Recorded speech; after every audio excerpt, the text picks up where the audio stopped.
প্রকৃতির বুক জুড়ে হলুদের ঢেউ, যেদিকে তাকানো যায় সূর্যের মতো হাসছে হাজারো ফুল। বাতাসে দুলছে পাপড়ি, যেন একসাথে গেয়ে উঠেছে সম্ভাবনার গান।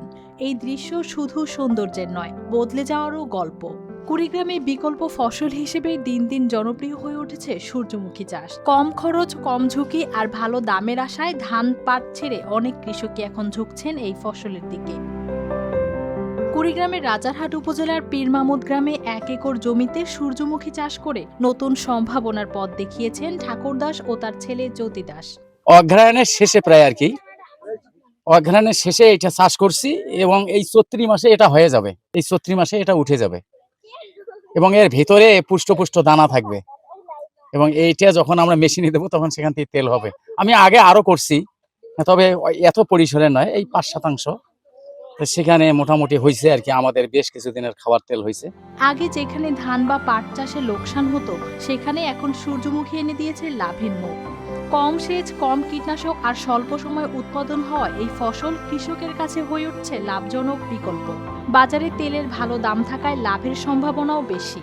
অঙ্কুরিত হয়, অঙ্কুরিত হওয়ার পর 15-20 দিন পর দেখা যায় যে কেবল ফুল আসা শুরু হয়। তার দেখা যায় যে 30 দিন পর ফুলগুলো ওঠানো যায় আর কি। টোটাল আর কি 1.5 মাস সময় লাগে আর কি টোটাল ফুলগুলো উঠতে এবং সূর্যমুখী বীজ হতে। অন্যদিকে হলুদ ফুলে ভরা এই ক্ষেত এখন শুধু কৃষকের আয়ের উৎস নয়, দর্শনার্থীদের কাছেও হয়ে উঠেছে আকর্ষণের কেন্দ্র। সূর্যমুখী ফুলে বিশেষ করে এবারে আমি একটা খুব উদ্যোগ নিয়েছি এই বাগান করার জন্য, এবং এটা আমার কাছে খুবই ভালো লাগে এবং ফুলটার খুব একটা সুগন্ধি এবং দেখতে খুব সুন্দর, এবং দেখা যায় যে ওখান থেকে বিভিন্ন ধরনের লোক আসে, ছবি তুলে নিয়ে যায়, তারা আনন্দ উপভোগ করে। হ্যাঁ, এটা আমাদের জন্য খুব একটা ভালো লাগে। ছবি তোলা আর সৌন্দর্য উপভোগে প্রতিদিনই ভিড় করছেন অনেকে। আসলে সূর্যমুখী ফুলের যে সৌন্দর্যটা এখানে আসলেই বোঝা যায়। আমরা এখানে ছবি তুলি, আমাদের অনেক ভালো লাগে। তো বিকেলবেলা আসলে আমরা বেশ একটা ফ্রেশ সময় কাটাতে পারি এখানে। দেশে ভোজ্য তেলের প্রায় 90% আমদানি নির্ভর। সেই নির্ভরতা কমাতে সূর্যমুখীর মতো তেল ফসল চাষকে গুরুত্ব দিচ্ছে কৃষি বিভাগ।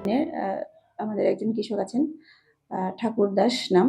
উনি আমাদের ওখানে 3 জন মিলে ওনারা 1 একর সূর্যমুখী আবাদ করেছেন। আমি আশা করছি যে আমাদের এখানে সূর্যমুখীর ফলনটা ভালো হবে এবং আমাদের তেল ফসলের যে সম্প্রসারণ এটি আমরা করতে পারবো।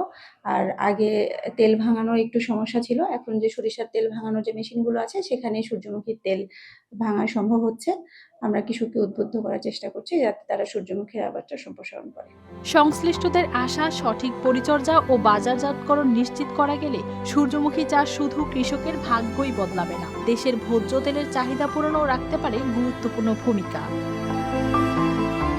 News desk, RTV।